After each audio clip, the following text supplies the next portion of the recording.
I go all over talking to fathers, schools, and administrators, and just trying to give people hope. But today, this one means so much to me because I'm a father.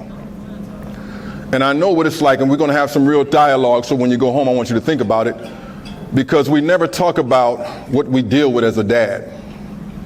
We go unnoticed, we go unacknowledged. Let's just be truthful.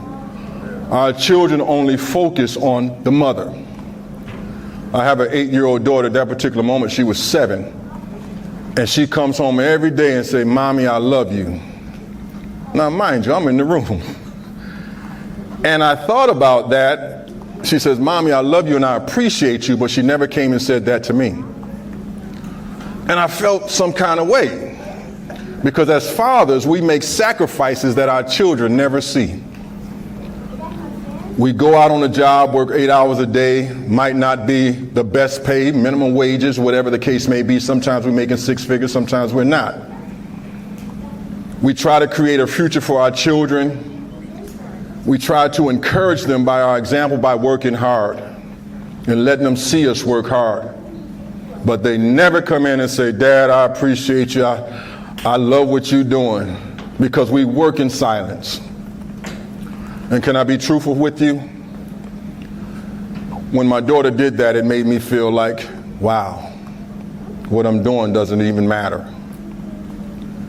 That even your children don't even acknowledge who you are and don't realize you're making some sacrifices where you got to bite your tongue on certain jobs, and even with people in the street, you got to hold your peace because you need that income to keep coming in the house.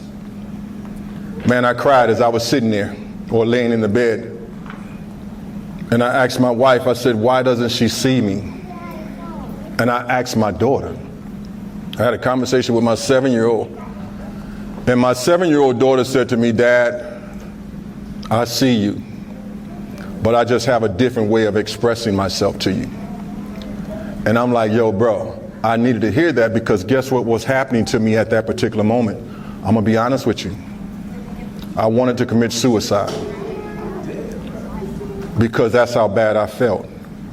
When you feel like you have no worth nor no value, that no one sees you, and that only thing they see in you is just a person who brings home the bacon, a protector and a provider, that's all they see, that hurts.